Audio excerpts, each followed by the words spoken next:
Graças e paz, queridos, quero convidá-los mais uma vez a abrirem suas Bíblias, agora para a exposição da palavra do Senhor em Atos, capítulo 14. Atos, capítulo 14, para dar continuidade à série de exposições na primeira viagem missionária do apóstolo Paulo.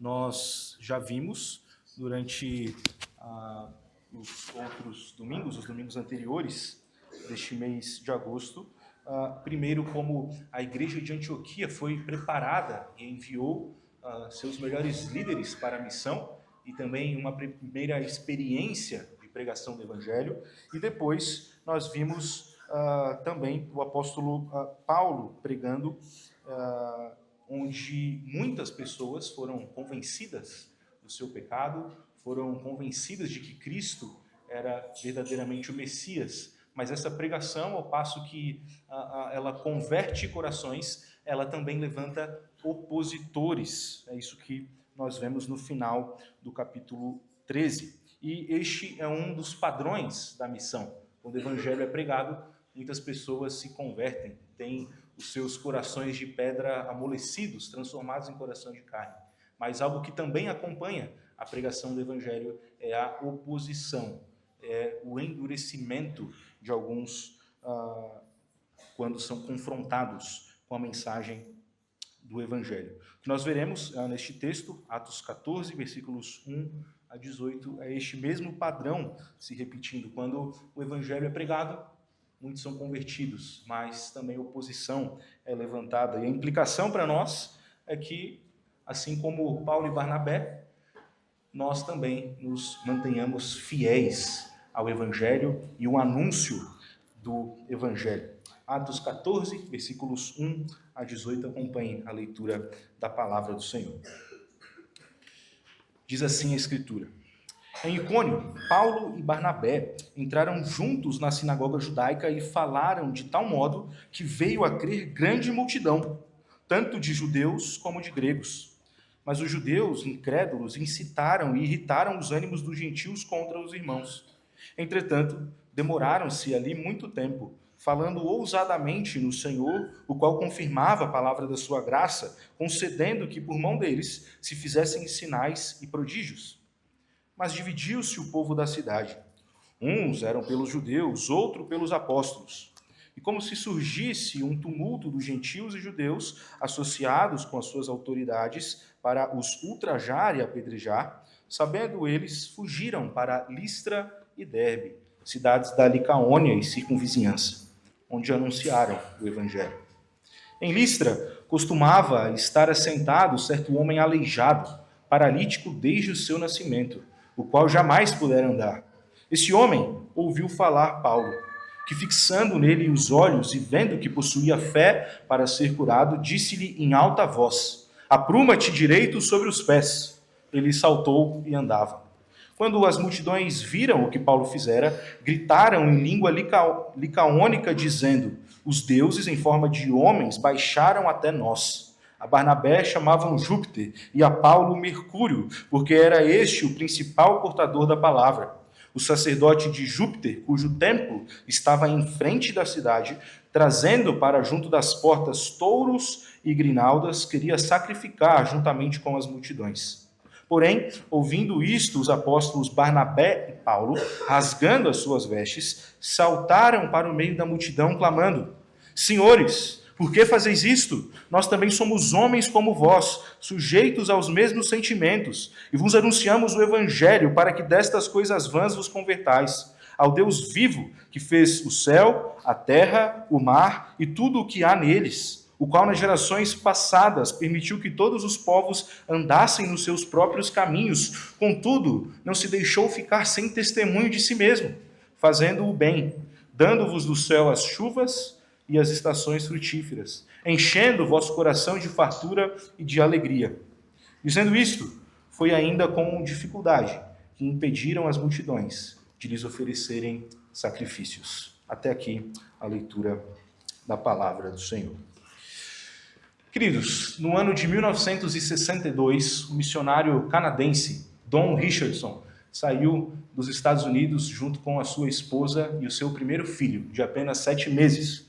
O seu destino era Nova Guiné Holandesa. Hoje faz parte do território da Indonésia. Ele se uniria a uma tribo chamada tribo Sawi, uma tribo completamente selvagem que vivia isolada no meio da selva.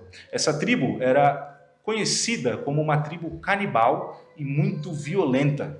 E por conta de viverem no meio da selva, Richardson estava expondo não apenas a ele mesmo, mas a sua esposa e seu filho a doenças e talvez a falta de cuidados médicos.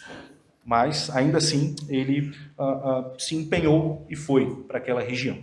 Ele se esforçou muito para aprender o idioma daquela tribo que tinha mais de 19 tempos verbais, uma língua bem complexa de ser aprendida e depois de quase uma década trabalhando com aquela tribo, ele concluiu a tradução de todo o Novo Testamento. Ele foi muito bem na sua missão e a sua missão gerou muitos frutos. Contudo, a história do Richardson, ela não traz apenas momentos de glórias. Ainda no início do seu trabalho nesta tribo, Sawi, o que a história nos conta e nos leva a glorificar o nome do nosso Deus é que ele teve muita dificuldade para anunciar o Evangelho. Havia uma barreira cultural que não permitia que Richardson avançasse na pregação do Evangelho. Porque quando ele falava a respeito da narrativa do Evangelho, quando ele contava a história de Cristo e de como este fora traído por Judas, aqueles homens daquela tribo selvagem, eles se exultavam com a história de Judas. Um homem que conseguiu a confiança de outro, o manipulou e o traiu. Para aquela tribo, esta traição era digna de grande honra. Judas havia demonstrado grande habilidade em manipular Jesus e depois o trair. E aquela tribo, ela vivia dispersa em algumas famílias ou vilas, mas por conta do trabalho de Richardson, junto com sua esposa, que era enfermeira, tratava dos enfermos, dava noções de higiene para aqueles homens e também pregava o evangelho, essas tribos tiveram que se aproximar. E por conta dessa aproximação e da violência, muitos homens começaram a morrer, porque as famílias brigavam entre si e matavam pessoas. Como Richardson não estava tendo muito êxito na pregação do evangelho, por conta do contexto em que essa tribo estava inserida, ele e a sua esposa resolveram deixar a missão. E eles informaram os líderes da tribo que eles estavam saindo. Os líderes ficaram atormentados, porque eles tinham carinho pela família missionária.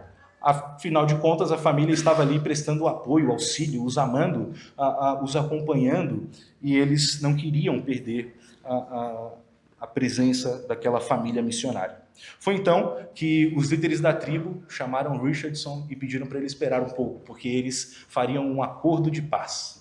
E esse acordo de paz, por mais que não fosse tão comum assim de ser praticado, era a maneira com que eles selavam a paz entre as famílias. E esse acordo certamente fez parte da providência de Deus para o ministério deste missionário para anunciar o evangelho àquela tribo. Nessa cultura, o acordo de paz entre famílias inimigas ocorria de modo que as famílias trocavam crianças pequenas entre si. Uma família dava um de seus filhos para outra. Eles trocavam as crianças. Enquanto aquelas crianças vivessem, a paz continuaria entre as famílias. Entre os Sawi, qualquer demonstração de amizade seria suspeita.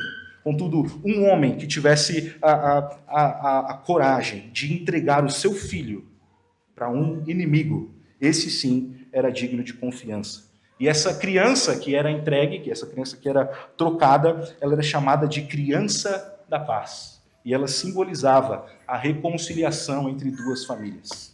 Quando Richardson viu esse acordo, esse pacto de paz selado entre essas famílias, ele ficou maravilhado. Ele percebeu imediatamente uma analogia da redenção, uma analogia redentora, perfeita para apresentar o evangelho. Assim como houve paz entre aquelas famílias que trocaram os seus filhos por conta daquela família que entregou o seu filho ao inimigo, e houve paz naquele povo, ele poderia agora apresentar o Deus que também apresentou, também entregou o seu único filho e deixou sob os cuidados de outros. Só que este Filho de Deus é o verdadeiro Filho da paz. Este foi entregue para que eu e você tivéssemos paz com Deus. Essa foi a analogia que fez com que muitos dessa tribo, da tribo Saui, viessem a crer em Cristo como seu Senhor e seu Salvador. Richardson depois escreveu livros e ele observa que Deus colocou no coração humano o senso da divindade, a semente da religião, e que em todas as culturas, por mais afastadas que estejam da revelação da Escritura, é possível que nós encontremos pontos de contato na cultura. Todos eles têm um anseio pela eternidade, pelo eterno, e é possível encontrar analogias que apontem para a história maior do Evangelho, para Cristo Jesus. E aqui nesse texto, em Atos 14, o que nós vemos é Paulo e Barnabé pregando em cidades ainda na região da Galácia, e em uma delas Paulo teve que apelar para uma analogia redentora, para uma analogia da redenção, para que a mensagem do Evangelho fosse pregada para aquele povo. No final do capítulo 13, nós vemos no versículo 51 que Paulo e Barnabé partiram para Icônio, uma região que ficava 150 quilômetros de onde eles estavam, mas ainda dentro desta região da Galácia. E eles, então, pregam o evangelho em algumas cidades que são descritas aí, como Listra, Derbe e Licaônia, mas nós vemos que neste trecho dos versículos 1 a 18, nós vemos a narrativa aí de como foi a pregação do evangelho em duas cidades, primeiro em Icônio e depois em Listra, e nós vemos como Paulo e Barnabé, eles se mantêm firmes na pregação do evangelho verdadeiro, sem fazer concessões, proclamando o evangelho mesmo em meio à oposição. Dos versículos 1 a 7, o que nós vemos é esses dois evangelistas, Paulo e Barnabé, esses dois missionários apóstolos, pregando o evangelho num contexto de oposição. Veja, eles partiram para essa região de Icônio e eles mantiveram a sua metodologia, o padrão da pregação do evangelho. Eles primeiro pregaram na sinagoga, pregando o evangelho para os judeus e também para os gentios. Ainda no primeiro versículo, o texto bíblico nos diz como uma multidão foi alcançada aí, foi convencida dos seus pecados e creu no Senhor Jesus Cristo, tanto de judeus quanto de gregos. E é interessante notar como o livro de Atos narra a conversão de judeus e gentios no mesmo momento, através da mesma pregação, apesar das suas diferenças, apesar do antagonismo que existe entre esses dois povos. O próprio apóstolo Paulo, na carta aos Coríntios, capítulo 1, versículos 22 a 25, ele fala a respeito da pregação do evangelho para judeus e gentios. Ele diz: porque tanto os judeus pedem sinais, como os gregos buscam sabedoria. Mas nós pregamos a Cristo crucificado, escândalo para os judeus, loucura para os gentios. Mas para os que foram chamados, tanto judeus como gentios, pregamos a Cristo, poder de Deus e sabedoria de Deus. Porque a loucura de Deus é mais sábia do que os homens, e a fraqueza de Deus é mais forte do que os homens. Os judeus, eles buscavam sinais milagrosos como prova deste evangelho. Algo que repetidas vezes nós vemos pessoas interpelando o próprio Cristo, pedindo um sinal que legitimizasse a sua autoridade. Cristo, de fato, ele opera muitos sinais e milagres, mas nós vemos que em muitos desses momentos não existe uma volta do povo para Cristo, e em outros momentos Cristo responde dizendo que nenhum sinal lhe será dado senão o de Jonas. Estes sinais, meus irmãos, eles de fato testificam que Cristo era o Messias, mas os sinais por si só não geram temor ao Senhor, não geram convencimento de pecado. O meio que o nosso Senhor escolheu para que houvesse arrependimento foi a pregação da sua palavra e a aplicação desta pelo Espírito Santo. Por um outro lado, o apóstolo Paulo também nos apresenta aí os gregos que buscavam a retórica refinada, um bom discurso, a fim de que os seus oradores, falando com muita eloquência, fossem ouvidos de modo persuasivos. Isso nos ensina, irmãos, que existem por aí muitas expectativas quanto, inclusive, a pregação do Evangelho, o modo como que nós comunicamos o Evangelho. Mas, sobretudo, o que precisa ficar claro aqui é que a eficácia da pregação do Evangelho não depende necessariamente da nossa habilidade para tornar essa palavra mais palatável ou mais aceitável. Nós precisamos, sim, encontrar meios de comunicar bem o Evangelho, encontrar pontes culturais que facilitem a comunicação do Evangelho.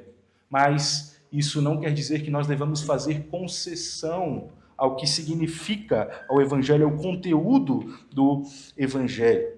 O que nós vemos aí, logo em seguida, nos versículos 2 e 3, é que judeus incrédulos incitaram e irritaram os ânimos dos gentios. Tal como nós vimos em Atos 13, no versículo 45, que os judeus eles se encheram de inveja, porque agora Paulo estava também anunciando o evangelho para os gentios. Certamente aqui, movidos por inveja também, estes judeus, eles convocam os gentios, eles atormentam de modo a levantar grande oposição a Paulo e Barnabé. O que nós vemos aí é que eles se demoraram ainda algum tempo ali. O texto não nos diz exatamente quanto tempo, mas ele dá a entender que eles se demoraram. Ele usa a expressão demoraram-se ali e depois muito tempo, falando ousadamente. E o texto conclui dizendo que a palavra da graça era confirmada por sinais e prodígios operados por meio de Paulo e Barnabé. Ou seja, o sinal que fora anunciado por Pedro durante o seu ministério estava agora acompanhando Paulo e Barnabé. Esses sinais, meus irmãos, eles certamente não convertiam os corações, mas eles autenticavam a mensagem que estava sendo pregada por Paulo e Barnabé. E eles, movidos pelo Espírito, continuaram ali por muito tempo ensinando aquelas pessoas. Contudo, em seguida o texto nos mostra como a cidade se dividiu. Houve aí uma espécie de ruptura, de polarização naquela cidade, de modo que alguns eram pelos judeus, os ciumentos que estavam levantando oposição a Paulo e Barnabé, e outros pelos apóstolos. A palavra apóstolos aí sendo designada para Paulo e Barnabé, isso não é nenhuma referência, meus irmãos, a incluirmos aqui Barnabé na lista dos 12 ou dos 13 discípulos, apóstolos de Cristo. É apenas uma referência ao que aconteceu no capítulo 13 de Atos, quando a igreja se reuniu e enviou, e comissionou, enviou seus apóstolos. O apóstolo aqui é o enviado, é o comissionado para pregar o evangelho. E quando esse tumulto aumenta, Paulo e Barnabé, os apóstolos, eles fogem, eles saem daquela cidade e dão continuidade ao seu ministério naquela circunvizinhança, naquela região. Essa reação de Paulo e Barnabé pode ser interpretada por alguns mais corajosos de modo errôneo. Pense se você estivesse em um contexto parecido, pregando o evangelho numa nação, numa cidade, entre um povo opositor a você e a mensagem do evangelho. E muitos se convertem. Não é um ministério sem frutos, mas tem frutos. Contudo, por um outro lado, levanta-se uma oposição para atentar contra a sua vida. Naturalmente, alguns são impelidos com coragem a dizer: veja, eu estou pregando o evangelho, eu estou sendo fiel ao meu Senhor, eu vou continuar aqui pregando, eu não vou parar e ele vai me defender. Veja, neste momento, o que Paulo e Barnabé fazem, certamente conduzidos pelo Espírito, é fugir. Eles não permanecem ali diante daquela oposição, daquele risco de morte. Eles certamente tinham muitas cidades ainda para evangelizar. Depois, nós veremos como o apóstolo Paulo, de fato, é preso, é algemado por conta da pregação do evangelho, mas neste momento aqui, a direção do Espírito para Paulo e Barnabé era que eles deveriam sair daquela região sem arriscar a sua vida, mas dando continuidade à pregação, ao anúncio do Evangelho. Mas, ainda assim, irmãos, percebam aqui o paralelo. No primeiro momento, quando há oposição, o que o texto nos diz é que eles se demoraram ali. Não é que na primeira dificuldade eles saíram correndo, não. Eles ficaram, eles permaneceram ali. E eles continuaram pregando a palavra da graça, eles continuaram anunciando a palavra da graça, até que aquela cidade se dividiu.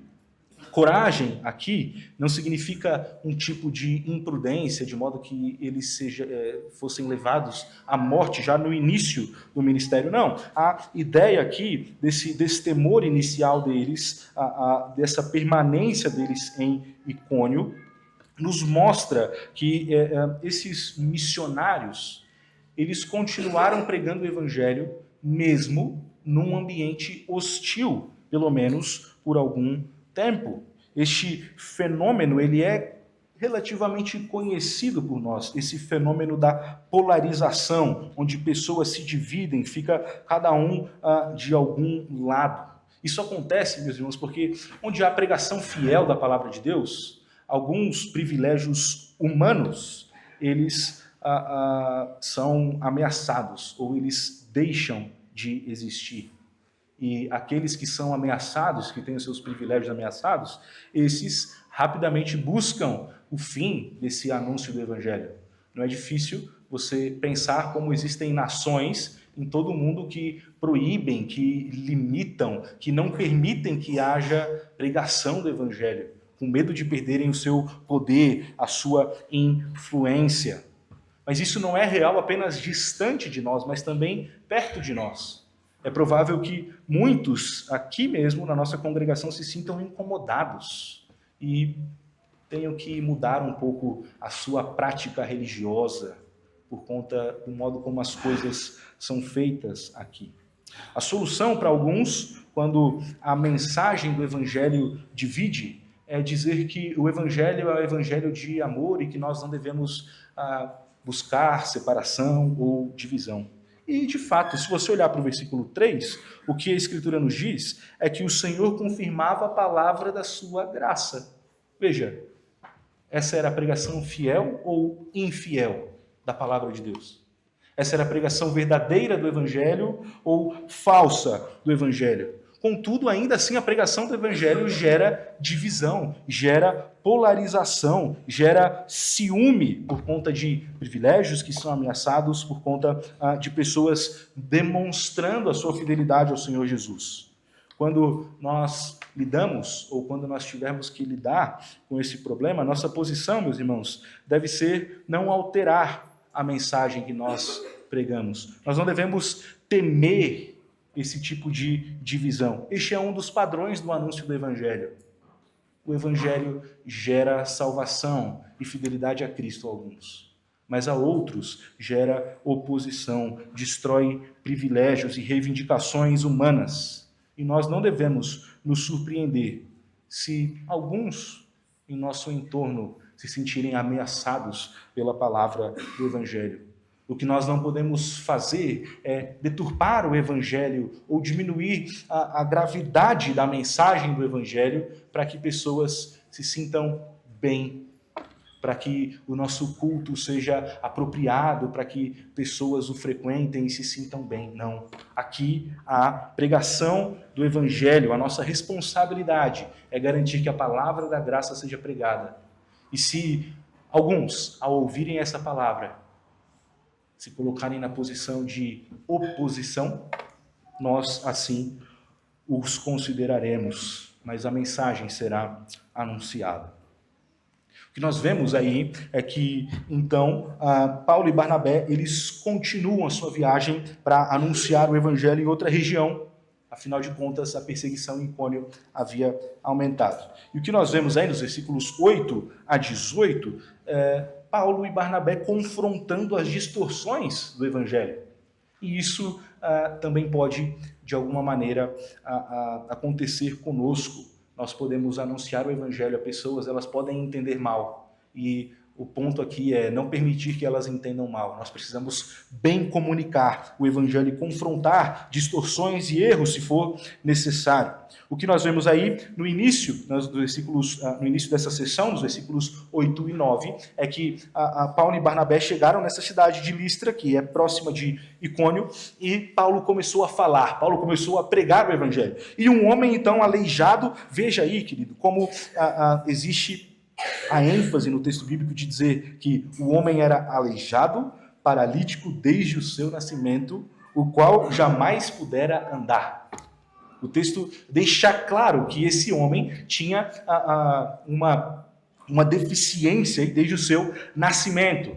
E esse texto ele é um paralelo ao que acontece em Atos 3, quando Pedro e João estão subindo para o templo e no pórtico de Salomão tem um homem aleijado desde a nascença, pedindo esmolas. E quando esse homem estende a mão para Pedro pedindo uma esmola, o que Pedro faz?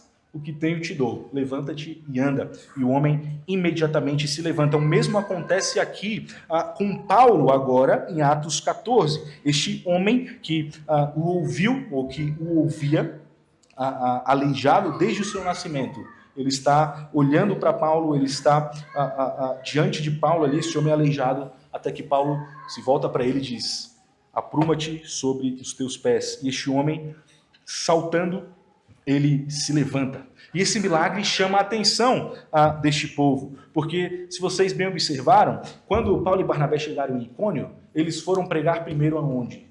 Na sinagoga. Ou seja, havia presença de judeus ali. Agora, em Listra, essa informação não se repete.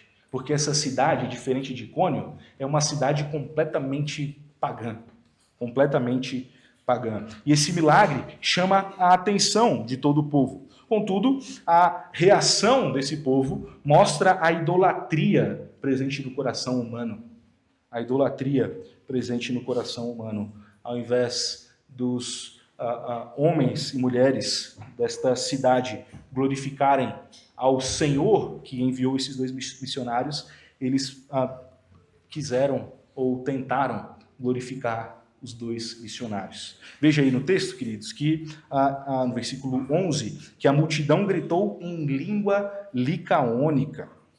Isto é, Paulo e Barnabé, certamente nessa região, pregaram aqui em grego. E essa era uma língua que esse povo falava. Contudo, o povo tinha um dialeto local. Isso é relativamente comum. E havia naquela cidade uma lenda de que dois viajantes que estavam disfarçados, dois homens, que eram, na verdade, Zeus e Hermes, dois deuses, visitaram aquela cidade. E quando eles chegaram, ninguém os recebeu. E eles foram rejeitados, senão por uma família que lhes ofereceu a hospitalidade. E essa família, como recompensa, se tornaram aí a família de sacerdotes do Deus deles.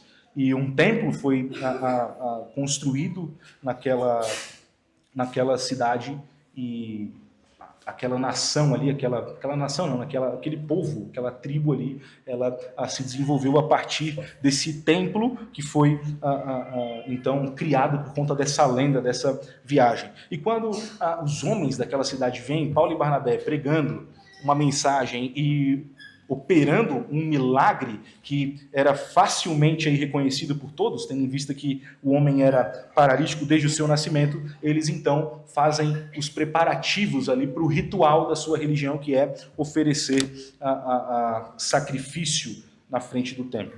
Só é percebido por Paulo e Barnabé a intenção desses homens quando ele vê o animal chegando, as coisas sendo ali preparadas. E o que o texto bíblico nos diz aí é que Paulo ele, junto com Barnabé, ele rasga suas vestes, no versículo 14, e a partir do versículo 15, ele passa então novamente a pregar o evangelho para aquele povo, agora proclamando o Deus dele como o único e verdadeiro Deus. E o seu argumento é um argumento muito importante aí de ser notado por nós. Nós chamamos de revelação geral. Quando Deus, ele cria o mundo, ele cria todas as coisas e ele coloca a assinatura dele em tudo. Não só no céu, não só nos mares, não só nos animais, mas também no homem. De modo tal que o homem ele tem esse senso da divindade, ele é completamente distinto de todos os demais animais. E ele tem um interesse pelo eterno. Mas não apenas isso, Paulo aponta aí para a criação como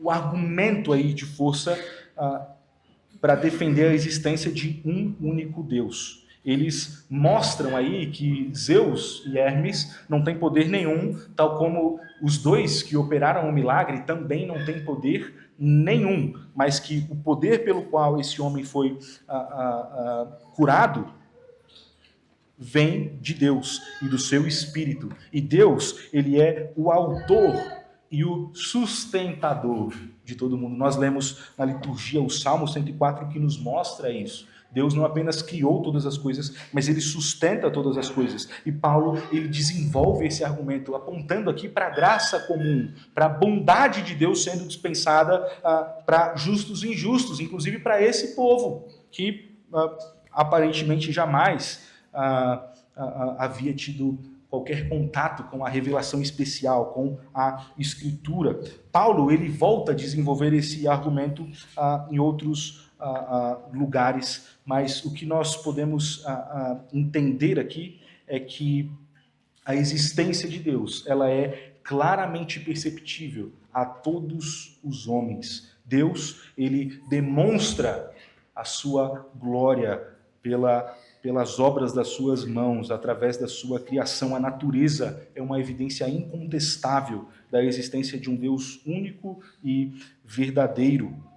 E essa verdade já havia sido revelada àqueles homens. Eles só não sabiam a quem atribuir essa característica do Deus criador e provedor. Mas esse milagre, meus irmãos, e esse cenário do milagre seguido desse preparativo para esse sacrifício, ele traz uma implicação importante para nós, porque aqui um pregador menos maduro ou alguém mal intencionado poderia, diante dessa situação onde pessoas começam a falar outra língua, ele não está entendendo, mas fica claro aqui que Paulo e Barnabé em algum momento perceberam como aqueles homens passaram a olhar para Paulo e Barnabé de um modo diferente. Eles tentaram oferecer um sacrifício em prol daqueles homens. Um pregador menos experiente poderia olhar para essa situação e dizer assim, bom, as atenções já estão sendo voltadas a mim, vou agora anunciar a minha mensagem, vou agora pregar com tranquilidade, vou aproveitar que eu estou sendo aceito dentro desta cultura. Mas veja que Paulo e Barnabé, eles rejeitaram a aprovação daqueles homens. Eles rejeitaram, eles não deram qualquer sinal de aprovação. Pelo contrário, eles protestaram contra a ação daqueles homens, apontando para o Deus verdadeiro, para o Deus que é criador e provedor. E estes eventos aqui em Listra, esse cenário, ele não é um cenário único na Escritura. Eles estão apontando para a tendência humana de idolatrar, esse perigo de idolatrar a criatura no lugar do Criador, confundindo, neste caso específico, o mensageiro com o Senhor da mensagem. E, pelo menos em Atos, existem duas ocasiões onde situações parecidas acontecem. A primeira foi em Atos 3, no momento em que Pedro, no pórtico de Salomão, ele cura aquele homem aleijado. No versículo 12, o que nós vemos é os judeus que estavam ali no entorno olhar para Pedro e João de modo a quase que glorificá-los e dizer assim, veja, é pela piedade desses homens que esses sinais estão acontecendo. E o que Pedro faz é algo muito parecido com Paulo aqui em Atos 14. Ele repreende aqueles olhares. Ele diz, não é pela minha piedade, vocês acham que é por conta de mim e de João que esses sinais estão sendo operados? Não, não é pelo nosso poder, mas é pelo poder de Cristo. E aí ele começa a pregar o evangelho. Ainda no livro de Atos, no capítulo 10, Cornélio sai para receber Pedro, o apóstolo. E o que ele faz? Ele se prostra diante de Pedro. Pedro imediatamente o repreende, o manda levantar e admite a sua humanidade. Pedro diz para Cornélio que ele também é homem, ele não é digno de adoração. E veja como no primeiro desses casos, com Pedro na porta do templo, são judeus, são homens religiosos que apelam para a idolatria. No segundo dos casos, citado aqui em Atos 10, é Cornélio, é um homem que também teme a Deus. Mas, quando nós olhamos para Atos 14, essa multidão é uma multidão pagã. Aqui nós encontramos uma semelhança com o período de Daniel, quando nós olhamos para o rei Nabucodonosor, observando Daniel interpretar os seus sonhos. E o que Nabucodonosor faz? Ele até diz, veja, Daniel, o seu Deus parece ser bom, assim, forte, mas você, eu vou te colocar nessa posição, agora eu vou ouvir você. Vejam, queridos, nesses textos, nesses relatos, o que nós vemos são homens que foram criados para adorar um único Deus, dispensando admiração ou glória para os mensageiros de Deus. Este é um cuidado que nós precisamos ter no anúncio do Evangelho. Este é um cuidado que nós precisamos ter. É possível, nossa congregação ainda é novinha, nós estamos desejando e esperando com grande expectativa por nossa organização. Mas em igrejas com mais tempo de estrada, não é incomum perceber êxodos da igreja quando há trocas de pastor, porque pessoas só estão na igreja porque gostam do pastor e de como as coisas são feitas sob o pastorado de um pastor especificamente. E se aquele pastor sai, o que eles fazem? Abandonam aquela igreja, procuram outra igreja que seja mais agradável. O motivo pelo qual Paulo faz aqui em Atos 14 essa correção, e pela qual Pedro faz a correção também quando ele é muito elogiado, ou quando olhares são dados a eles, é negar essa adoração, porque essa adoração ou esse reconhecimento não pertence ao mensageiro. Esse louvor, essa honra pertence ao Senhor Deus. E é importante que nós, ao anunciarmos o Evangelho, ao ouvirmos repetidamente o Evangelho ser pregado na nossa comunidade nos domingos, ou ainda ao pregarmos e testemunharmos o Evangelho, como somos chamados para fazer, a sermos testemunhas, cartas vivas do nosso Senhor,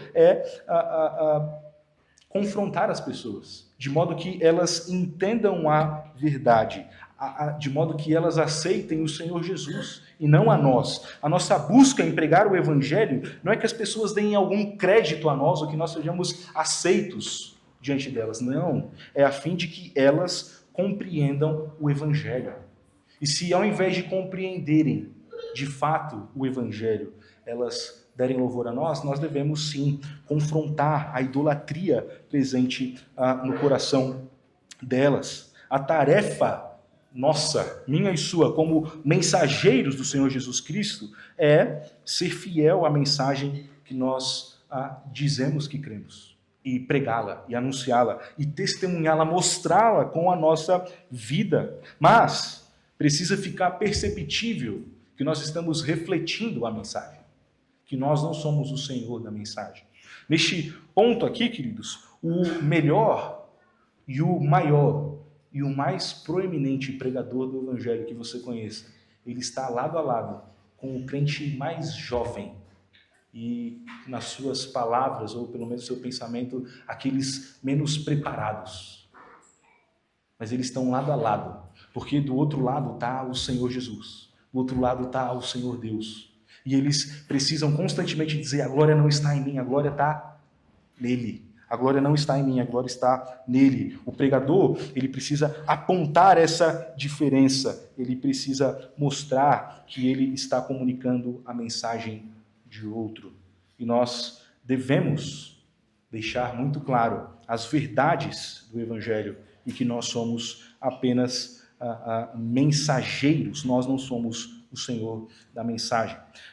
E por vezes, queridos, nós podemos, para evitar desconfortos, para agradar outros, suavizar a mensagem, não entrar em determinados assuntos com algumas pessoas, a fim de que não haja aí uma tratativa adequada dos problemas em questão. E o que nós vemos nesse texto é que Paulo e Barnabé, eles falam, eles pregam. E se isso gerar oposição, está tudo bem. E se isso gerar algum tipo de perda da glória que há neles, ou da honra deles, melhor dizendo, tudo bem. Eles vão perder. Eles não estão por eles ali, eles estão pregando o Evangelho de Cristo Jesus, eles não estão buscando agradar ninguém. Eles criam pontos de contato através da cultura, através do conhecimento daqueles que os ouvem, mas a ponte que eles criam não se torna o Evangelho. O Evangelho continua sendo a mesma verdade, a mesma palavra. A mensagem do Evangelho não é diluída. E, caminhando para o final, meus irmãos, nesse texto nós somos lembrados que, assim como Paulo e Barnabé, eles enfrentaram aqui um contexto bem diferente do qual eles estavam acostumados, ou até mesmo do qual eles criam uma diversidade grande, o que nós vemos é que eles se mantêm fiel à pregação do Evangelho, mesmo num contexto adverso. Eles não suavizam a mensagem do Evangelho, eles não deixam de falar da mensagem do Evangelho de modo que eles sejam aceitos por aqueles que os ouvem. Vejam, por vezes, e isso é relativamente comum nos nossos dias, em muitos lugares, pessoas deixam de falar do inferno ou do pecado e falam apenas de um Deus de amor ou de uma centralidade do coração e de coisas nesse sentido. Eles evitam falar sobre a condenação, sobre o pecado, mas esses elementos fazem parte do que nós chamamos de boas novas do Evangelho, porque a boa nova só é boa nova porque ela é a sucessão de uma má notícia. E a má notícia é a condenação, é o pecado, e nós precisamos pregar o Evangelho verdadeiro, mesmo que ele levante oposição, mesmo que ele levante alguma divisão. Se nós estamos pregando o verdadeiro Evangelho, nós devemos continuar fazendo. Assim como o Don Richardson, a história que contei no início, ele viu na criança da paz um ponto de contato para comunicar o Filho da Paz, a verdade do Filho da Paz, que é o Filho do próprio Deus. Nós também precisamos ter essa sensibilidade para encontrar, dentro do nosso contexto, analogias que conectem a nossa mensagem às pessoas. Mas a nossa mensagem, ela precisa se manter verdadeira. Nós precisamos ter consciência de que nós somos apenas homens, tais como aqueles que nós buscamos alcançar com a mensagem de Cristo. E vejam, todos os homens têm em si essa semente da religião, esse senso da divindade, por mais que eles caminhem distantes da revelação. E o que a Escritura nos garante é que é através da pregação dela mesma, da palavra do Senhor, é que nós alcançaremos essas pessoas. Não depende da sua boa eloquência, da sua boa capacidade, mas você ainda pode ser alguém que comunica o Evangelho dentro do seu contexto, buscando pontos de contato, anunciando Cristo de modo fiel, mesmo que isso em algum momento gere problemas para você. E você só pode fazer isso se você de fato crê na palavra da graça, se você de fato se reconhece como um pecador miserável, que tem essa palavra aplicada em seu coração, pelo poder do Espírito Santo. Nós devemos também deixar de lado a idolatria presente no nosso coração, as nossas preferências, de modo que, abrindo mão dos nossos próprios desejos, das nossas próprias intenções, nós agrademos mais ao nosso Senhor, nós exaltemos o nosso Cristo através da pregação fiel do seu Evangelho. Amém. Vamos orar. Senhor, nós te damos graças pela tua palavra, que foi o meio, Pai, escolhido, preparado por ti, pela história, para que nós tivéssemos conhecimento da tua intenção, do teu plano redentor. Nós te louvamos, Pai, porque o Senhor nos chamou e o Senhor foi aquele que também aplicou eficazmente esta palavra ao nosso coração, nos tirando o coração de pedra e nos dando um coração de carne. E, Senhor, a tua igreja precisa do teu auxílio, a fim de que seja testemunha viva onde quer que estejamos e a fim de que também permaneça fiel ao Evangelho, à palavra que está diante de nós. Ajuda-nos, Pai, nos dê desejo por conhecê-la cada dia mais, a fim de nos moldarmos e refletirmos, Pai, a tua palavra a todos que nos cercam. Que sejamos fiéis no anúncio, no testemunho do teu Evangelho. Essa oração, Pai, da tua igreja nesta manhã, no nome de Jesus. Amém.